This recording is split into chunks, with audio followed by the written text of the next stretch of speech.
Tapi karena mungkin Habib lagi keluyuran, dari tadi mau telepon, ada yang makannya. Habibnya yang mengawani sendiri, ada yang makan. Kamar hotel sendiri tidak tahu. Jadi Rudi bingung juga, mana mau cari? Lalu ujar Sayyid Hasan, jadi Ustaz antum dulu ngisi istimat. Jadi Rudi bingung apa yang di sini sampaikan ya Pak. Sambil di jalan ingat sebuah hadis dari baginda Rasulullah sallallahu alaihi wasallam. Qala Rasulullah sallallahu alaihi wasallam, "Basyiril masyadina fid dhulam bin nurin tamin yaumal qiyamah." Baginda Rasulullah sallallahu alaihi wasallam beliau bersabda, "Berikanlah kabar gembira." Kepada siapa? Siapa yang dapat kabar gembira ini? Basyiril masyadin, berikanlah kabar gembira kepada orang-orang yang berjalan. Kira-kira buatnya di jalan beratan masjid tinggallah. Kira-kira yang tinggalnya di jalan beratan.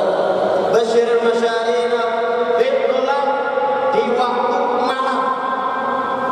Di waktu malam ini para ahlul hadis mereka mentafsirkan hadis ini atau mensyarahkan hadis ini di waktu gelap, yaitu adalah salat isya dan salat fajar. Alhamdulillah kita bisa salat berjamaah, salat isya berjamaah tadi malam, salat isya dan salat subuh berjamaah. Kita berjalan, ada yang dari rumah berjalan, ada yang dari asrama. Pokoknya dari tempat tinggal kita berjalan menuju ke masjid. Basyiril masyadina fid dhulam bi nurin tamin yaumal qiyamah. Berikanlah kabar gembira kepada baginda Rasulullah sallallahu alaihi wasallam bagi orang-orang yang suka berjalan di waktu gelap. Dia berjalan menuju masjid-masjidnya Allah Subhanahu wa taala. Berjalan menuju rumah-rumahnya Allah Subhanahu wa taala. Tujuannya apa? Untuk salat berjamaah. Apa kabar gembiranya? Binurin tamin yaumal qiyamah. Orang tersebut nanti di hari kiamat akan diberikan oleh Allah Subhanahu wa taala cahaya yang sempurna. Mudah-mudahan kita semua diberikan oleh Allah Subhanahu wa taala cahaya yang sempurna sehingga nanti di hari kiamat baginda Rasulullah sallallahu alaihi wasallam mengenali kita sebagai umatnya. Dan mudah-mudahan dengan berkat cahaya tersebut kita berhak mendapatkan syafaatnya baginda Rasulullah sallallahu alaihi wasallam. Amin ya rabbal alamin. Kemudian salah satu hadis dari baginda Rasulullah sallallahu alaihi wasallam, "Man shalla al-isya fi jama'atin faka'annama qama nisfal lail wa man shalla as-subha fi jama'atin faka'annama shalla lailatan." Hadis qala Rasulullah sallallahu alaihi wasallam. Baginda Rasulullah sallallahu alaihi wasallam beliau memberikan kabar gembira yang lainnya kepada kita. Man shalla al-isya fi jama'atin, barang siapa yang salat isya berjamaah.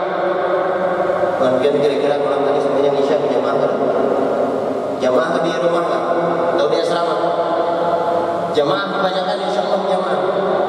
Faka'annama qama nisfal lail, maka pahala yang diberikan oleh Allah Subhanahu wa taala kepada orang-orang yang salat isya berjamaah, faka'annama qama nisfal lail, seakan-akan ia menghidupkan malam setengah malam. Ada yang sanggup di antara bagian sembahyang sunnah sampai jam 12 malam. Dan habis sembahyang isya sembahyang apa aja? Ada yang sanggup? Sembahyang tarawih ini dicarinya berapa rakaat kita. Tekanan imam yang lawas 20 rakaat, panjang pula sejus membaca, bungul benar imam ininya. Jarang udah sembahyang di sini. Ini kita pengoler, banyak olernya. Tapi ujar Rasulullah sallallahu alaihi wasallam, walaupun kita ini pengoler, ibadah kita ada kayak umat-umat terdahulu. Umat-umat terdahulu pernah di zaman Nabi Allah Isa alaihissalam, kalau tidak salah, suatu hari sini beliau berjalan menemukan sebuah batu yang ganal dan indah. Dan Nabi Allah Isa alaihissalam, ya Allah, apa yang ada di balik batu ini? Maka Allah Ta'ala menjawab, wahai Isa, ketahui di balik batu ini ada seorang laki-laki yang dia beribadah selama 500 tahun.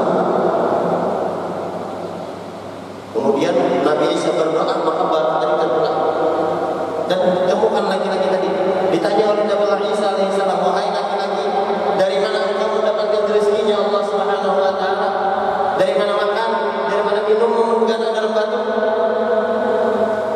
Ajaran laki yang tadi itu Allah yang menanggung. Allah yang menanggung. Inna Allah yarzuqu man yasha'u bighairi hisab. Allah Ta'ala memberikan rezeki kepada seseorang tanpa ada perkira-kira, tanpa ada dikira-kira, maka rezeki tadi datang. Nah, maka ujar Rasulullah SAW dalam hadis ini, barang siapa yang sholat isya berjamaah, maka seakan-akan ia menghidupkan setengah malam. Walaupun kita tidak sanggup sembahyang setengah malam, atau membaca zikir aja di tengah malam, kita sanggup ya. Hadir maulid ingin jam 10 gitu, abut sudah, wah lawas benar ceramahnya ini, ada tuntung-tuntung juga, berlawas-lawas, yang dihadap itu makanannya juga aja. Nah, ini kita, tetapi orang-orang terdahulu amal ibadah mereka banyak. Tetapi walaupun amal ibadah mereka banyak, umur mereka tua-tua, umur kita pendek, amal ibadah kita sedikit, tetapi balasan yang diberikan oleh Allah Subhanahu wa Ta'ala sangat besar. Kenapa? Karena kita memiliki Nabi yang mulia, karena kita memiliki Nabi yang dicintai oleh Allah Subhanahu wa Ta'ala, kekasihnya Allah Subhanahu wa Ta'ala, Sayyidina Muhammad. Kemudian kata baginda Rasulullah sallallahu alaihi wasallam, "Wa man shalla subha fi jama'atin fa ka'annama shalla lailatul." Dan barang siapa yang salat subuh berjamaah, alhamdulillah, luar biasa yang subuh berjamaah berjamaah. Fa ka'annama shalla lailatul, maka orang tersebut seakan-akan sembahyang semalaman subuh. Ada yang sanggup sembahyang semalaman? Ngalih mencari zaman kita sekarang yang sembahyang semalaman. Beda dengan salafun saleh. Salafun saleh di antaranya Al-Habib Ali Zainal Abidin. Beliau setiap malam yang mengamalkan sembahyang 1000 rakaat. Sayyidina Utsman bin Affan, beliau setiap malam setelah salat Isya sembahyang 2 rakaat. 2 rakaat aja lah. 1 rakaat 1 khatam Al-Qur'an. Jadi mereka memperbanyak ibadahnya. Kenapa? Karena mereka merasakan kelezatan pada beribadah kepada Allah Subhanahu wa Ta'ala. Kenapa mereka merasakan kelezatan? Karena mereka berijtihad, membiasakan diri mereka mendekatkan diri kepada Allah Subhanahu wa Ta'ala dengan menghidupkan sunnah-sunnah baginda Rasulullah sallallahu alaihi wasallam. Apalagi kita ini sudah mau itu masuk Rabiul Tsani sudah. Tiap hari Masya Allah kita hadir maulid. Bagi yang ketujuh hadir ya Pak. Yang nyata pasti ada bagian mendengar di bulan maulid ini, pasti mendengar ayat apa ayatnya? Qudwatun hasanah, uswatun hasanah. Apa ayatnya? Laqad kana lakum fi Rasulillahi uswatun hasanah liman kana yarjullaha wal yawmal akhir. Ini kalau kita perhatikan ayat ini, laqad kana lakum fi Rasulillah, sungguh bagi kalian umat-umatnya Rasulullah sallallahu alaihi wasallam, fi Rasulillah, di dalam diri Nabi kalian, di dalam diri Rasulullah sallallahu alaihi wasallam, di dalam akhlaknya Rasulullah sallallahu alaihi wasallam, di dalam kehidupannya Rasulullah sallallahu alaihi wasallam, uswatun hasanah. Uswah, tahu kalimat uswah? Panutan, ikutan, idola. Sekarang belum betul. Idola kalian siapa? Idola buat kita ini siapa? Rasulullah idola kami. Rata-rata dalam hati jawab Rasulullah. Tetapi perlakuan kita apakah sama dengan perlakuannya Rasulullah? Berapa banyak sunnah-sunnah Rasulullah sallallahu alaihi wasallam yang telah kita ikuti? Berapa banyak sunnah-sunnah Rasulullah sallallahu alaihi wasallam yang kita hidupkan? Kita introspeksi diri. Dari bangun sore, sunnah apa yang sudah mugawi? Ada? Dari adab-adabnya Rasulullah sallallahu alaihi wasallam bangun guring, baca doa. Alhamdulillahilladzi ahyana ba'da ma amatana wa ilaihi nusyur. Mungkin banyak di antara kita ada yang tidak hafal doa ini. Bangun guring, ambil HP. Siapa ada menghubungi Abu hari ini lah malam tadi, mungkin ada jawab lagi. Siapa gamenya ini? Tuntung juga sudah. Siapa ini, siapa itu? Itu kita bangun guring karena berdoa kepada Allah Subhanahu wa taala. Tapi sunnahnya Rasulullah sallallahu alaihi wasallam bangun guring baca doa. Kemudian kita kamar mandi, siap-siap salat sunnah menuju ke masjid. Itu semua ada adab-adabnya. Masuk ke kamar mandi. Kalau kita benar-benar cinta kepada Rasulullah, kita perhatikan. Kita masuk ke kamar mandi, apa yang kita dulukan? Batis kiri ke batis kanan ya masuk. Kadang kita ada perhatian. Yang penting masuk udah. Keluar dari kamar mandi. Kalau kita cinta dengan Rasulullah, pasti keluar batisnya diusahakan yang keluar batis kanan dulu. Hanya batis kiri yang keluar. Tapi kalau kita lihat diri kita, kadang ada perhatian dalam sunnah-sunnah Rasulullah. Ngaku cinta sama Rasulullah. Sunnah-sunnah yang remeh, rasanya remeh gawian kita sehari-hari. Gak ada usah yang sembahyang 1000 rakaat. Gak ada usah sembahyang sampai bangkang batis.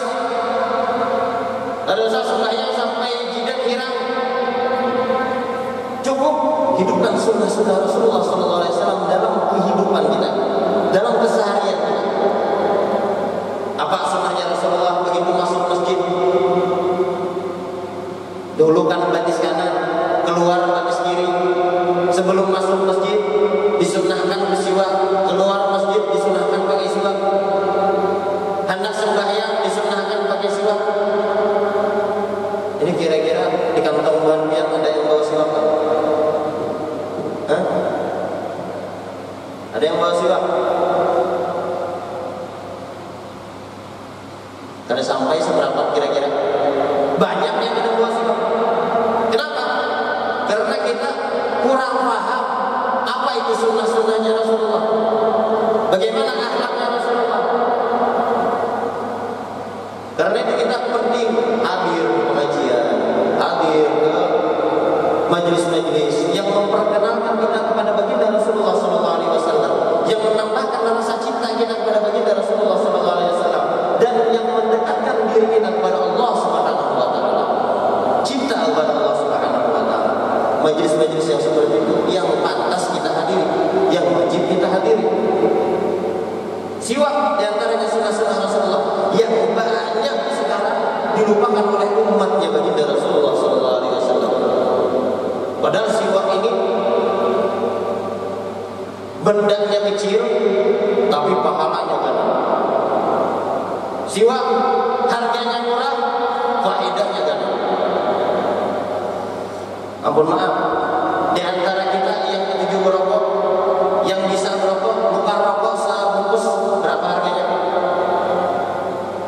Hah?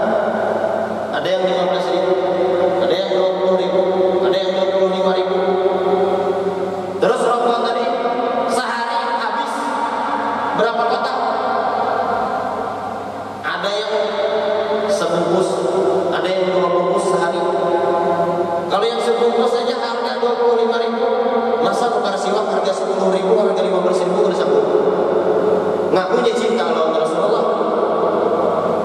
Sunnahnya Rasulullah ditinggalkan, sunnahnya Rasulullah diabaikan. Bada'al dinu ghariban wa sayaudu ghariban. Ya Rasulullah sallallahu alaihi wasallam. Agama Islam ini dimulai secara asing. Orang-orang dulu kada kenal, orang-orang jahiliyah kada kenal dengan agama Islam, kada kenal dengan sunnah-sunnahnya Rasulullah. Gharib, asing. Wa sayaudu ghariban. Dan nanti di akhir zaman kita baginda Rasulullah sallallahu alaihi wasallam, agama Islam ini akan kembali asing bagi umat-umatnya. Sekarang bagi kita asing siwak. Mungkin di antara kita kalau ada yang pakai siwak, kenapa gitulah ngocek-ngocek gigi? Kenapa itu? Apa yang digosok-gosoknya itu?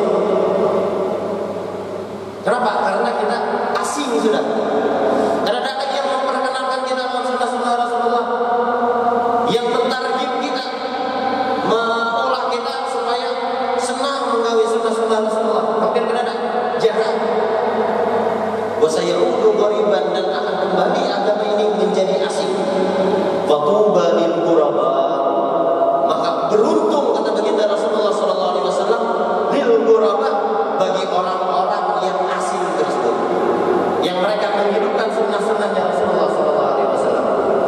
Dalam hadis baginda Rasulullah sallallahu alaihi wasallam, man ahabba sunnati faqad ahabbani.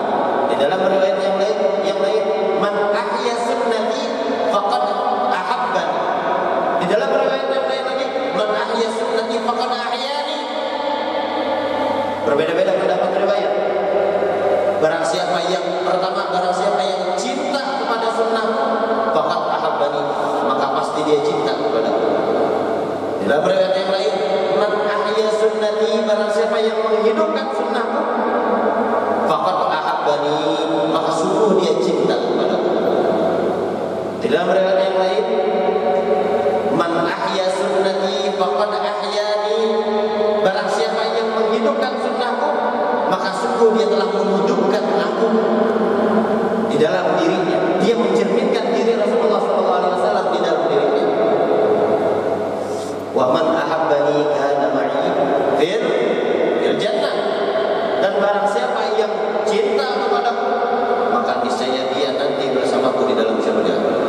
Mudah-mudahan kita semua diberikan taufik dan hidayah oleh Allah Subhanahu wa taala untuk menghidupkan sunnah-sunnah baginda Rasulullah sallallahu alaihi wasallam, sehingga kita dapat mencintai Rasulullah sallallahu alaihi wasallam dan dikumpulkan bersama baginda Rasulullah sallallahu alaihi wasallam. Kembali kita ke siwak. Di siwak aja kita bahas.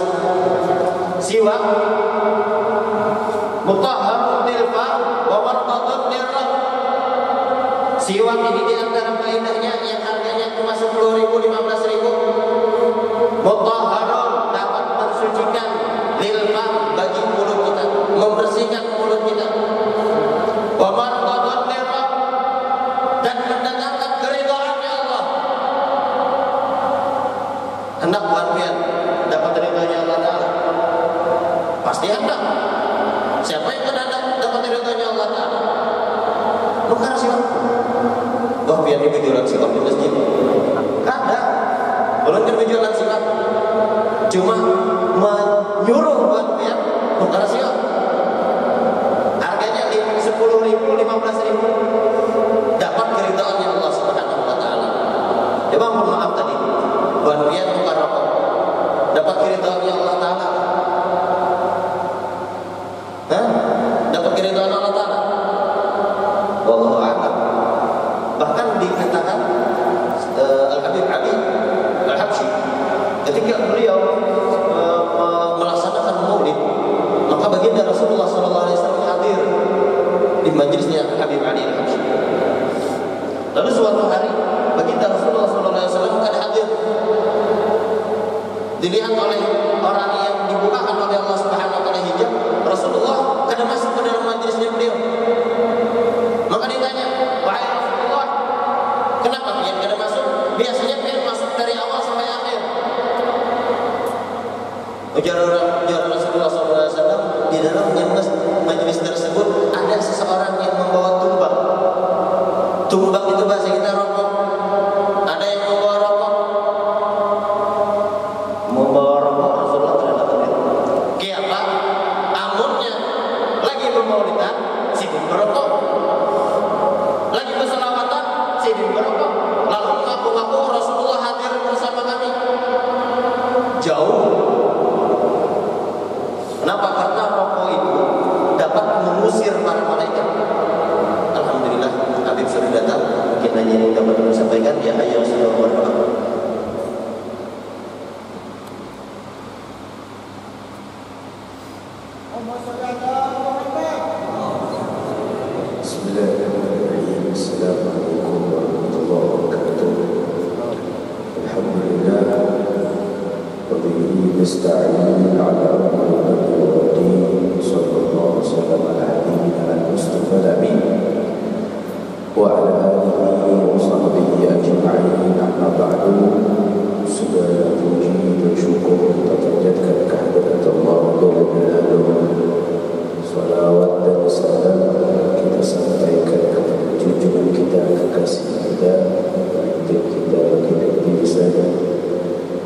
kita Muhammad sallallahu alaihi wasallam beserta keluarga beserta dan seluruh sahabatnya di kepada hari kiamat.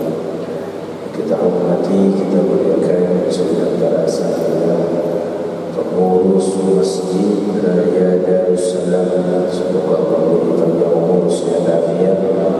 Para hadirin hadirat jemaah salat subuh berjamaah, semoga Allah beri panjang umur sehat afiat. Mohon maaf atas keterlambatan semalam tidak bisa tidur batuk, tapi insyaallah bukan corona, bukan. Kita takutnya batuk itu corona, insyaallah bukan. Alhamdulillah di kesempatan kali ini bisa ikut hadir di tempat ini menyampaikan. Tidak ada yang bisa disampaikan kecuali saya ingin memberi satu amalan. Amalan yang Allah Subhanahu wa taala berikan berisi keindahan dunia dan akhirat. Kebaikan dunia dan akhirat ada di amalan.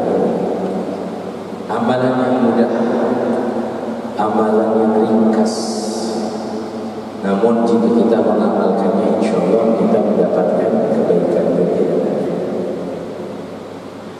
Amalan yang disebutkan dalam Al-Quran, Allah berfirman, astaghfiru rabbakum innahu kana ghaffara yursilus samaa 'alaikum midrara wa yumdidukum bi amwalin wa banin wa yaj'alakum jannatin wa yaj'alakum anhara. Allah perintahkan kita untuk memperbanyak istighfar. Hanya ucapan astagfirullah, astagfirullah, astagfirullah. Tapi berisi yang pertama di antaranya innahu kana ghaffara. Setiap yang meminta ampun kepada Allah, setiap yang beristighfar kepada Allah pasti diberikan pengampunan. Sebab Allah Maha Pengampun. Kalau seseorang dengan tulus, ikhlas, khusyuk, tunduk minta ampunan Allah, pasti akan diampuni. Pesannya, kalau minta ampunan Allah, jangan hanya untuk diri kita saja, bawa orang tua kita juga. Karena Allah ajarkan satu doa di dalam Al-Quran, kita membaca Rabbighfirli wali wali,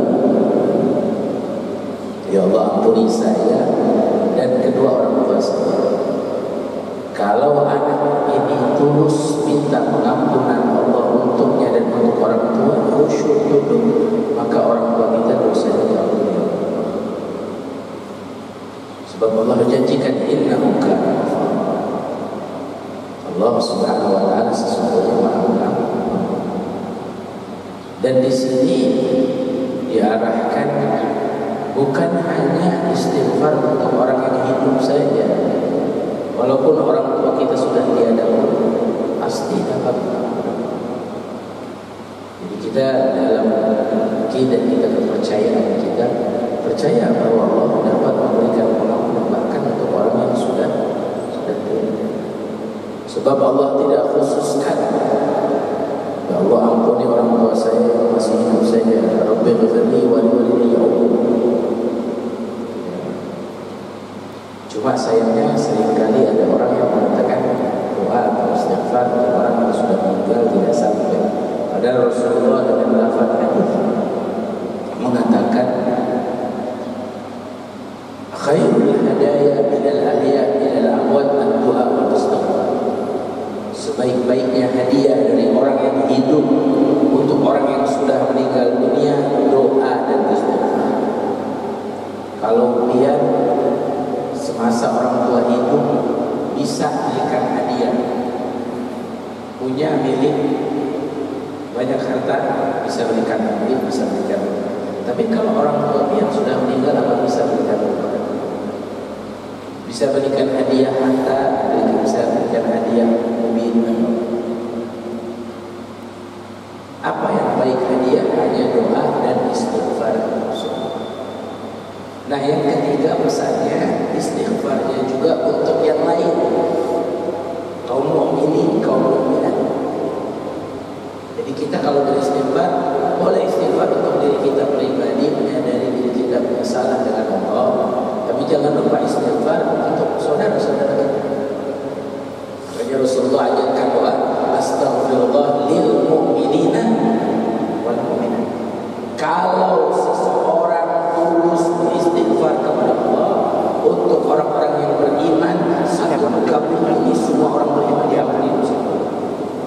sebab istighfar. Jadi jangan kita kecilkan. Rahmat Allah luas, ampunan Allah luas. Makanya orang-orang soleh itu mereka tidak menyibukkan diri hanya untuk dirinya saja. Dalam tahajudnya, dalam munajatnya, dalam doanya, dalam bangun malamnya, mereka selalu mendoakan kita seperti yang dilakukan oleh Rasulullah. Dalam riwayat dari Siti Aisyah, ketika Rasulullah berdoa di malam hari, Siti Aisyah duduk di dekat Rasulullah dan didoakan. Ketika Rasulullah melihat Siti Aisyah, Rasulullah doakan, Allahumma firli Aisyah ma'alanat ma'asabaran. Allah ampuni kesalahan Aisyah yang nampak dan tidak nampak dosanya. Siti Aisyah senang bahagia. Rasulullah tanya, Al-Asrar ya Aisyah, apa kamu senang wahai Aisyah? Dijawab, saya bagaimana tidak senang ya Rasulullah.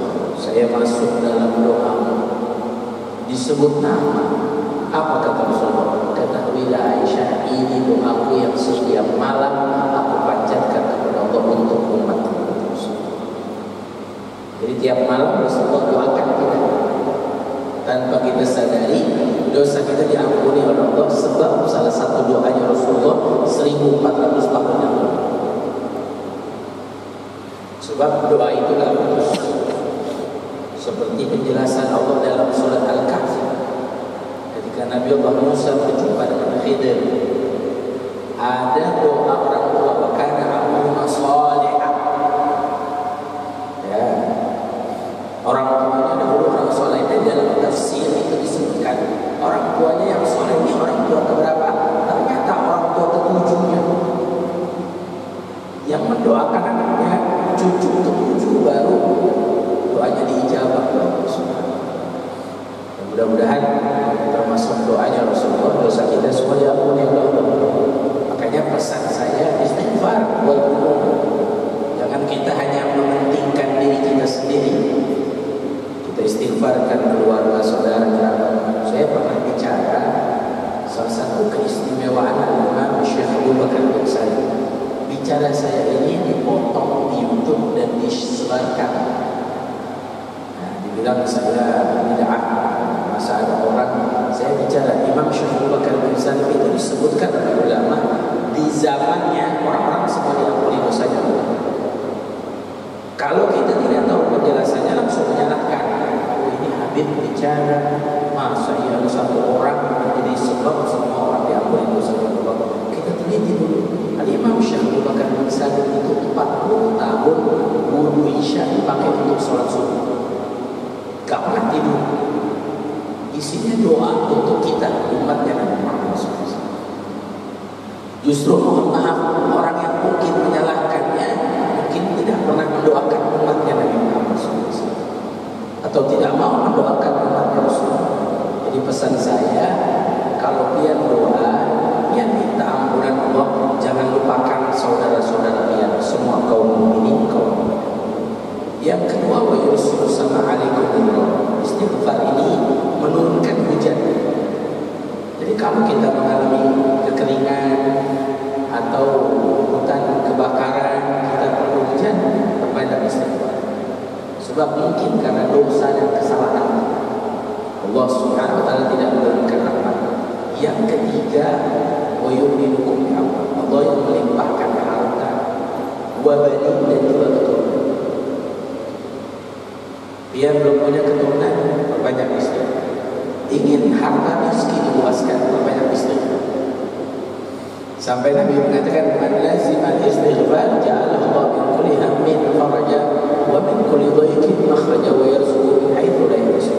Siapa yang banyak istighfar, Allah penuhi keinginannya, Allah beri jalan keluar dari setiap kesulitannya, dan Allah beri rezeki yang tidak disangka-sangka. Kenapa saya katakan kebaikan dunia dan akhirat? Karena di dalam istighfar ini Allah Subhanahu wa taala memberikan kita kebaikan dunia dan akhirat. Saya kasih contoh. Kalau semua yang hadir sini saya tanya. Kalau Allah berikan satu keinginan di dunia, satu keinginan di dunia ya, bukan di akhirat, kira-kira pian mau minta apa? Ada yang mau jawab? Mau minta apa? Gak ada yang mau jawab. Satu keinginan di dunia. Ustaz bantu. Gak mau minta apa-apa, ente gak punya doa.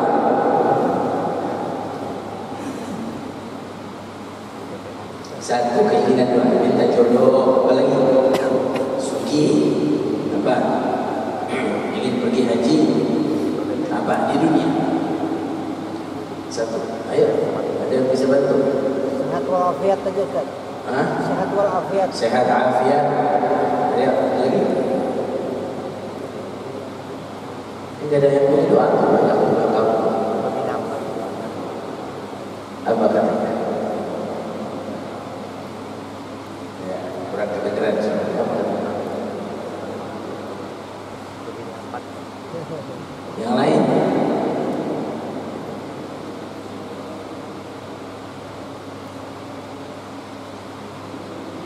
Jadi orang soleh. Ayo orang lain. Kalau saya dikasih satu permintaan, satu nggak mau rugi. Saya mau satu tapi isinya banyak. Apa? Saya mau minta sama Allah doa saya dikabulkan. Banyak itu. Isinya banyak. Isinya banyak. Ini politik. Kita politiknya sama Allah. Satu tapi isinya banyak. Kalau kita minta jadi orang soleh, hanya orang soleh. Minta sehat, hanya sehat. Minta kaya, hanya kaya. Minta apa? Tapi satu memang bisa. Sebab Rasulullah yang menjanjikan, man laziman istighfar ja'a Allah min kulli hammin. Setiap keinginannya dipenuhi, setiap doanya dikabulkan Allah. Makanya keindahan di dunia itu, kalau pian punya doa dikabulkan Allah, itu paling indah. Indah hidup di dunia kalau doa kita diijabah. Mau ini Allah kasih, mau itu Allah kasih.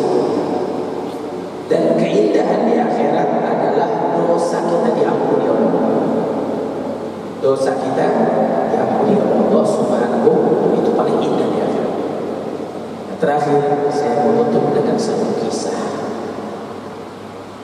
Saya tahu kita semua punya doa, punya hajat, punya harapan. Maka nasihat saya perbanyak istighfar. Di zaman Imam Ahmad Ibn Hanbal, ada satu Imam Ahmad Ibn Hanbal ini sudah tua. Suatu hari hatinya bilang, saya ingin pergi ke Basrah. Beliau tinggal di Baghdad. Imam Ahmad Ibn Hanbal ini muridnya Imam Syafi'i. Imam Ahmad Ibn Hanbal ini riwayat hadis yang kita selalu baca, riwayat Imam Ahmad. Salah satu faedah mantap. Hati dia udah tua, saya harus pergi ke Basrah, Berangkatlah dia ke Basrah. Sampai di Basrah. Ketika sampai di Basrah, Imam Ahmad datang ke satu masjid. Dan di masjid itu Imam Ahmad sholat Isya. Setelah sholat Isya, Imam Ahmad istirahat di pojok masjid. Kadang-kadang saat orang habis sholat istirahat. Nggak lama mengurus masjid, lihat ada orang tidur di masjid. Dihampiri, bangun. Syekh bangun. Syekh itu panggilan untuk orang yang sudah tua, bukan hanya untuk guru. Ada satu dalam ilmu usul fikih ayat yang dihapus. Dalam ilmu usul Quran, Syekh wa Syekhah. Dalam usul fikih juga dalam nasib wa nusuk. Masuk ayat Syekh wa Syekhah. Syekh bangun Syekh. Paman, orang tua bangun. Bangun Imam. Mohon maaf, tidak boleh tidur di masjid. Kata Imam Ahmad, tolong. Dia nggak mau perkenalkan diri. Saya Ahmad Ibn Hanbal. Cuma Imam Ahmad bilang, tolong izinkan saya istirahat di masjid. Izinkan saya istirahat di masjid. Saya musafir, saya dari Baghdad. Dia nggak bilang saya Ahmad Ibn Hanbal. Andai dia mengatakan Ahmad tunggal satu Irak mengenal. Siapa yang tidak mengenal? Imam Ahmad. Alim hebat, ahli hadis yang meriwayatkan ratusan ribu hadis. Akhirnya Imam Ahmad tetap bilang, dikatakan oleh Rasulullah boleh tidur muslim, tidak pindah-pindah. Lihat teras masjid, oh mungkin di dalam masjid tidak boleh, luar masjid. Ada teras ala masjid, teras. Pengurus masjid sudah tutup pintu jendela, lihat ada orang tidur di teras masjid, dihampirinya, bangun. Kalau di dalam masjid tidak boleh tidur, di teras juga tidak boleh. Diusir sampai didorong. Ternyata di samping masjid ada tukang roti, membuat roti. Melihat ada orang tua diusir, dipanggil Syekh, kemari, ada apa diusir? Siapa yang tempat dulu? Ada apa Syekh? Dia bilang, saya musafir. Dia nggak mengenalkan diri, saya Ahmad bin Hanbal. Saya musafir, saya orang perjalanan jauh, saya kelelahan, saya menumpang istirahat, saya tidak boleh menumpang di teras masjid, tidak boleh. Oh itu Syekh. Kalau begitu Syekh di rumah saya saja. Walaupun rumah saya kecil, rumah belum kecil, tapi insya Allah muat. Tapi Syekh izinkan saya menyelesaikan, saya membuat roti, nanti kita pulang bersama. Ada satu roti yang sudah dimasak, diberikan ini Syekh untuk makan malam. Imam Ahmad bin Hanbal memperhatikan si tukang roti. Tukang roti ini nggak banyak bicara, kata Imam Ahmad. Bukan orang yang banyak bicara, tapi setiap dia melakukan aktivitasnya, dia selalu beristighfar. Ambil tepung, astagfirullah. Ambil air, astagfirullah. Dia buat adonan roti, sambil astagfirullah, astagfirullah. Terus. Maka Imam Ahmad takjub dengan orangnya. Imam Ahmad tanya, "Hei kamu, sejak kapan kamu begini beristighfar?" Dijawab, "Sejak saya membuat toko roti." Sudah berapa lama? Dijawab, sudah 30 tahun. Amalan kecil, hanya istighfar. Tapi kalau diamalkan sampai 30 tahun, pasti ada hasilnya. Mohon maaf, hadirin, kita kalau meramalkan sesuatu, walaupun amalan kecil, tapi kalau dirutinkan, pasti ada hasilnya tanpa kita sadar. Ada keberkahan yang Allah berikan. Sebab cintanya Allah ada di dalam keistighfaran. Akhirnya apa? Dia bilang, ya, hasilnya ada apa? Semua doa saya diijabah. Semua keinginan saya dikabulkan. Saya ingin punya keluarga, Allah berikan. Saya ingin punya rumah, Allah berikan. Sampai disebutkan di dalam kitabnya, disebut sampai punya istri lebih dari satu diberikan. Bagaimana gak diijabah semua? Akhirnya apa? Dia bilang, tapi ada satu doa saya yang saya bingung sampai sekarang belum Allah kabulkan. Ada satu doa saya, ada satu permintaan saya sampai sekarang belum Allah kabulkan. Imam Ahmad takjub. Kata Imam Ahmad, apa itu satu? Kira-kira yang di sini penasaran? Imam Ahmad penasaran. Dia penasaran. Gimana kalau kita sebutin satunya tahun-tahun depan? Kalau saya datang lagi, sebab ini belum bisa, suaranya udah habis duluan. Saya anggap perjalanan ke Palangkaraya sekarang belum bisa, sebab suaranya udah keburu habis duluan. Ya, dari samping kemarin. Kira-kira apa tahu satu? Maka Imam Ahmad tanya, apa itu satu? Dijawab oleh orang ini, dia bilang, saya ini punya doa dari dulu, saya ingin dipertemukan dengan seorang yang soleh, yang alim, abid, zahid, yang ahli dalam ilmu hadis, yang bernama Ahmad bin Muhammad. Ini di depan. Imam Ahmad langsung takbir, Allahu Akbar. Jadi yang bawa saya dorongan hati jalan dari Basrah, Baghdad sampai Basrah, magnetnya istighfar. Magnetnya istighfar. Bukan hanya itu, mau tidur di masjid tak boleh, mau tidur di teras masjid tak boleh, harus sampai. Coba kalau sama orang. Subhanallah, subhanallah. Terakhir saya sampaikan, apa saya sampaikan? Semua pihak punya hajat, semua pihak punya keinginan. Ada yang masih sekolah ingin memudahkan, memberikan ilmu yang manfaat. Ada yang bekerja ingin dapat rezeki, memberikan rezeki halal yang berkah banyak. Saya pesan satu, bantu semua hajat kita dengan berbanyak istighfar. Rutinkan, dorong supaya cepat Allah Subhanahu wa taala memberikan pengkabulan untuk kita. Kalau kita rutinkan 100 kali selesai. Nabi sallallahu alaihi wasallam tidak kurang istighfarnya sehari dari 100 kali. Inilah astagfirullah beliau 100 kali. Insyaallah lihat sebulan saja kita istighfar 100 kali, 100 kali, 100 kali, besok 100 kali, lusa 100 kali, minggu depan 100 terus. Insyaallah kita akan lihat hasilnya dan doa-doa kita dijawab oleh Allah Subhanahu wa taala. Amin ya rabbal alamin. Ini yang kurang lebih yang bisa saya sampaikan. Mohon maaf kalau saya berbicara mungkin kurang jelas.